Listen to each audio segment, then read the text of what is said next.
warahmatullahi wabarakatuh. Bagaimana kabar kalian hari ini anak-anak? Semoga dalam keadaan sehat walafiat ya. Nah, kali ini kita akan belajar materi teks cerita fantasi. Nah, apa saja yang dipelajari? Teks cerita fantasi itu meliputi beberapa bagian yang akan kita bahas. Yang pertama, mengidentifikasi unsur teks cerita fantasi. Yang kedua, menelaah struktur teks dan unsur kebahasaan teks cerita fantasi. Yang ketiga, menceritakan kembali teks cerita fantasi. Dan yang keempat, menulis teks cerita fantasi. Anak-anak, ada quote dari seseorang yang tidak ada namanya. Dengan membaca, kamu mengenal dunia, dan dengan menulis, kamu akan dikenal dunia. Tujuan pembelajaran pada kesempatan kali ini yaitu melalui pembelajaran kita kali ini diharapkan kalian mampu menyajikan gagasan kreatif dalam bentuk teks cerita fantasi baik secara lisan maupun tulis dengan memperhatikan struktur dan penggunaan kebahasaan atau aspek lisan dengan kreatif dan penuh percaya diri. Tentunya dengan metode pembelajaran, discovery learning, scientific, dan project based learning. Nah, pada kesempatan kali ini, KD yang ingin kita capai yaitu KD 3.3, mengidentifikasi unsur-unsur teks cerita fantasi yang dibaca atau didengar, yang 4.3, menceritakan kembali isi teks cerita fantasi yang dibaca dan didengar secara lisan, tulis, dan visual. Kemudian 3.4 yaitu menelaah struktur dan kebahasaan teks cerita fantasi yang dibaca atau didengar, dan 4.4 4.4 menyajikan gagasan kreatif dalam bentuk teks cerita imajinasi secara lisan dan tulis dengan memperhatikan struktur penggunaan bahasa dan aspek lisan. Nah, di dalam teks imajinasi kita awali dengan diskusi pada kelompok kecil dulu, baru nanti selanjutnya kalian akan melaksanakan atau menyelesaikan tugas mandiri di rumah. Sekarang kita belajar tentang teks cerita fantasi. Pernahkah kalian membaca buku Harry Potter? Tentunya kalian suka seperti itu, bacaan-bacaan yang berisi cerita-cerita hayalan. Tahukah kalian isi cerita dalam buku Harry Potter? Bagus, berarti kalian suka membaca. Nah, pasti di situ ada cerita hayalannya. Cerita fantasi adalah teks narasi yang dibangun menggunakan alur cerita yang normal, tetapi memiliki sifat imajinatif dan hayalan semata. Artinya ada unsur, di situ terdapat unsur hayalan, unsur imajinasi, unsur keajaiban yang ada di dalam cerita tersebut. Seperti apa misalnya ada orang bisa terbang, misalnya ada orang bisa menembus waktu dan lain sebagainya. Oke, sekarang kita ke karakteristik dari teks cerita fantasi. Yang pertama, berisi kisah atau peristiwa. Yang kedua, terdapat unsur keajaiban. 3, memiliki unsur tokoh, peristiwa, dan waktu. 4, bersifat fiksi atau non-fiksi. Bisa cerita hayalan, juga bisa cerita nyata yang dibuat menjadi hayalan. Ada banyak cerita fiksi maupun non-fiksi yang berupa hayalan itu yang ada di perpustakaan. Kemudian, apa sih tujuan teks cerita fantasi? Tujuannya adalah menciptakan kesan bagi pembacanya, mengambil makna yang ada di dalam cerita tersebut. Kemudian struktur dari teks cerita fantasi ada 3. Yang pertama, orientasi, pengenalan dari mulai tokoh, suasana yang ada di sana, di mana tempatnya. Kemudian yang kedua adalah komplikasi, timbulnya masalah, mulai awal dari masalah, puncak masalah, sampai akhir masalah. Yang terakhir adalah resolusi atau penyelesaian.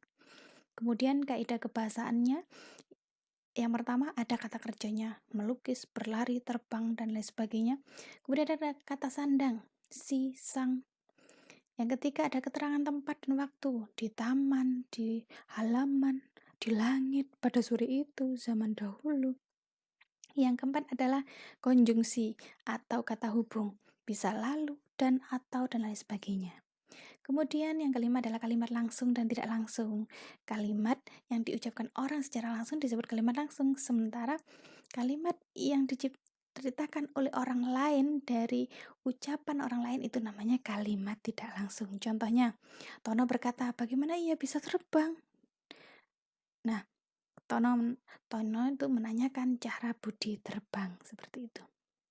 Oke, selanjutnya, bagaimana cara menyajikan teks cerita fantasi? Yang pertama, kita harus merencanakan cerita atau idenya. Kemudian membuat kerangka cerita.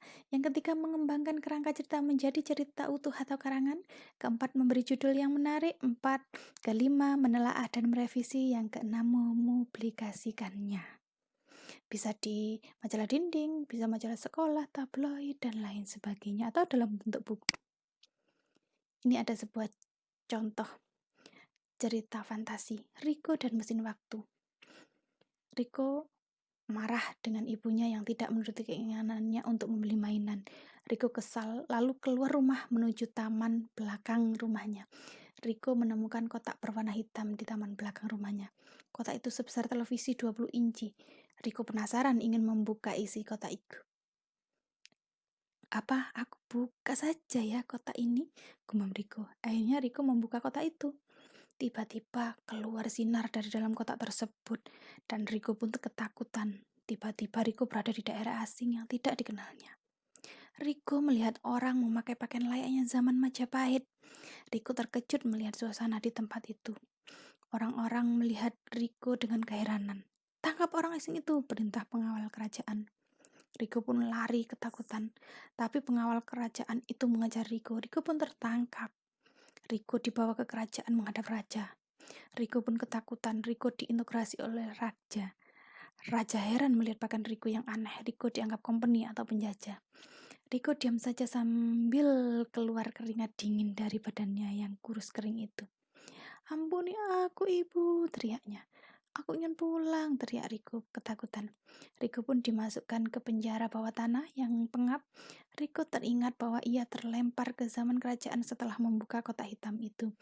Riko berdoa kepada Allah Subhanahu wa ta'ala agar dipulangkan ke ibunya. Riko menangis dan minta ampun pada ibunya. Bangun Riko, teriak ibunya. Biur air disiramkan ke muka Riko. Riko pun terbangun. Ia bahagia melihat ibunya. Lalu ia pun menceritakan peristiwa tersebut kepada ibunya. Ia berjanji tidak akan nakal lagi dan ingin selalu bersama ibunya. Nah, itu.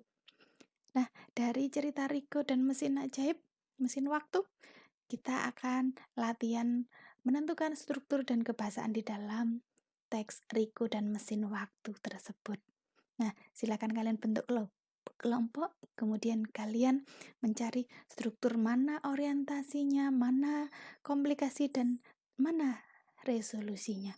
Kemudian kebahasaannya, mana kata kerja, kata sandang, konjungsi, kata kalimat langsung dan tidak langsung. Oke, setelah kalian belajar, setelah kalian mengerjakan secara berkelompok, kalian bisa mengumpulkan hasilnya ke Bu Guru.